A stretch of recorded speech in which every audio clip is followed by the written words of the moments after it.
Yeah, well, Ryan, I'll get us started.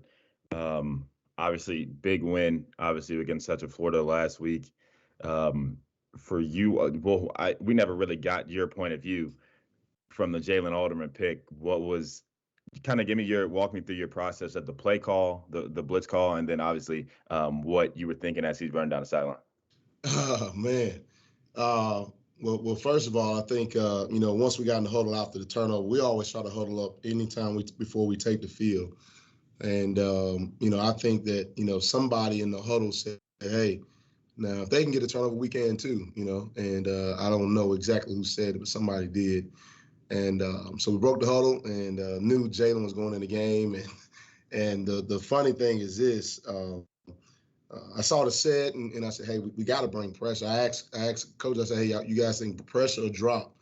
And those guys said, man, that's Coach D said, man, pressure. And so everybody said, pressure. So anyway, so I called pressure, but the funny thing is, and this is why I'm laughing, is because the pressure that I called at halftime, they said, Coach, we can't call it anymore because we're 0 for 4 versus that call. Now we got to execute the call, we should have been. But the formation that they was giving us in that the same call, we didn't execute it, and it was a different formation. And so I saw the formation, and I was like, man, this is going to hit if I call this. And so I called a pressure that nobody wanted me to call on the defense side of the deal, and it hit. It hit at the right time, and I knew it would with that formation. And and the good Lord above was with us, on that time. I know Coach Sadis said, hey, he wasn't supposed to be there, but actually, he's a wall two guy, and I don't think he looked at his two initially, but thank God his two came in, so he didn't have the wall, and he was actually in the right spot at the time. So, thank the good Lord above, he was there. And once I saw he, intercepted it, I just said, man, just go score. I was as calm, cool, and collected, just go score. And while he's running, I'm continuously looking at the clock, looking down, looking at the clock and seeing him run.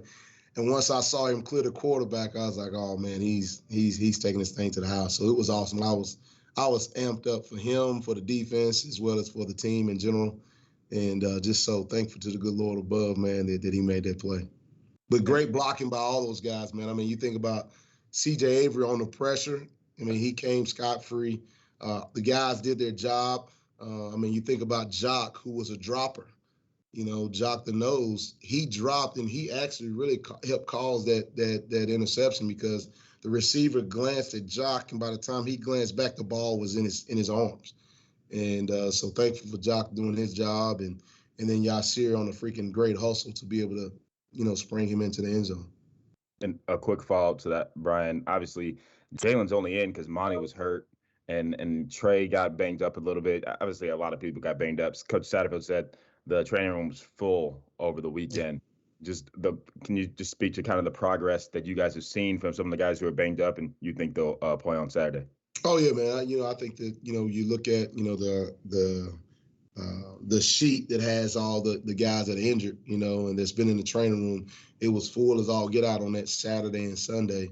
And then today, it may have been one or two guys on that list. So that was a great thing to see. And so we looking forward to going in, competing on Saturday, and giving it our all because we know it's going against a great Florida State team. The record doesn't show it, but they're a really good football team. And so we're excited about that.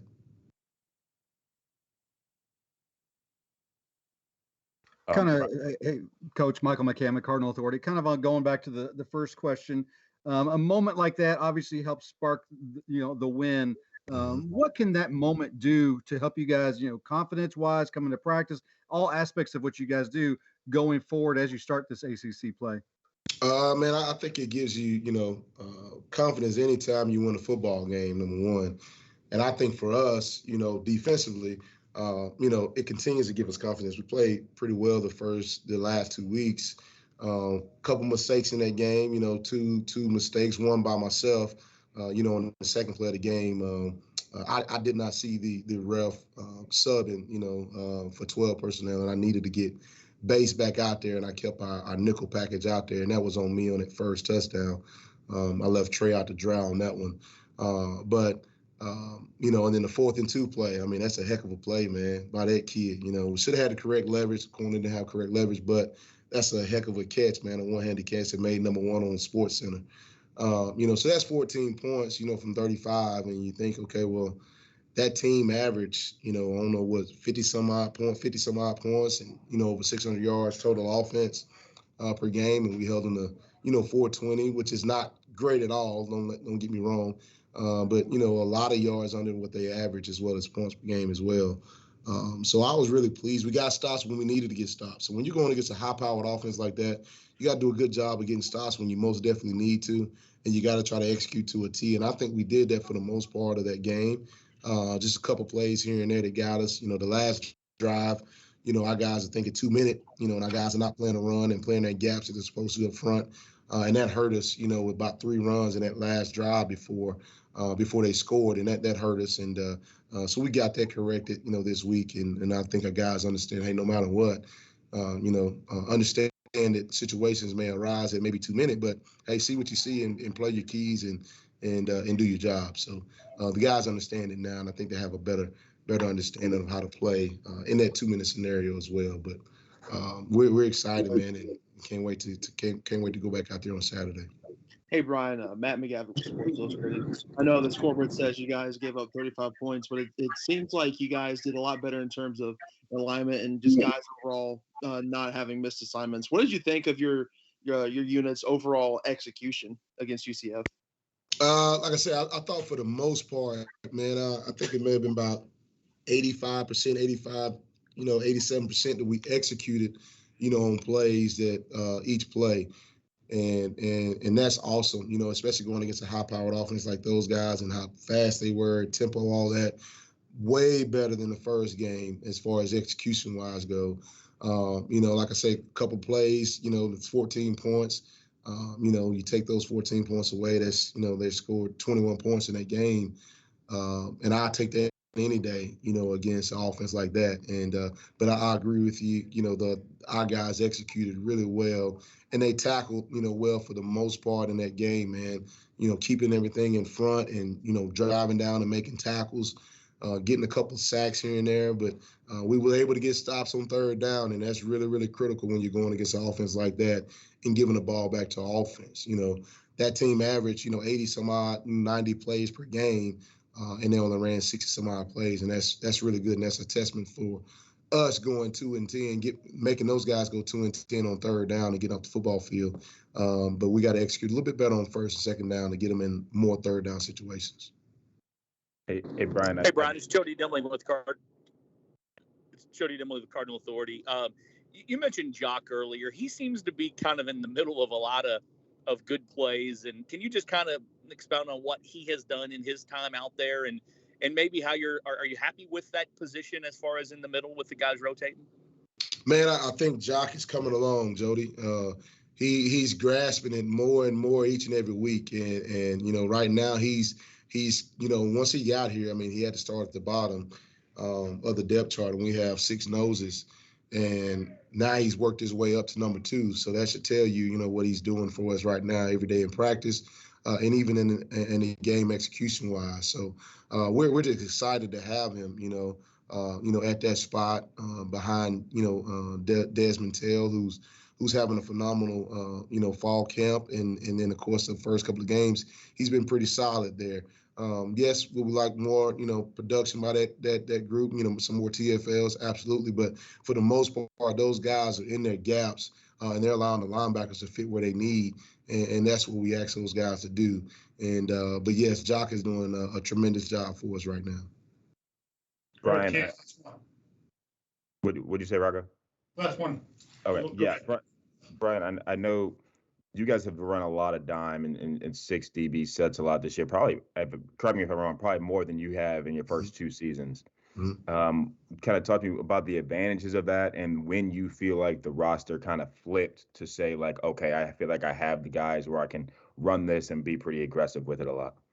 Well, I think, the first year we ran a good bit on 3rd down, but this year we've gone to where, we can play it on 1st and 2nd down as well. And I think it helps be able to put more speed on the field. You're able to be a little bit more versatile, in some of the things you're able to do defensively.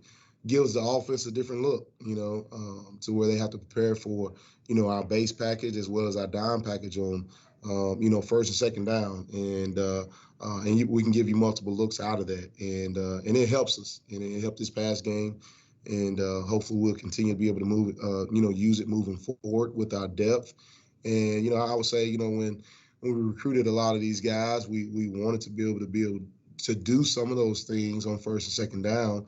And I think, this past spring in this recruiting class, we were able to do that. And I mean, you're seeing, Kanai Walker is a freshman playing as well. And, even Trey Franklin starting in it, within the first group. So, we have the depth right now a little bit, to be able to play that position, those 6 DBs on the football field.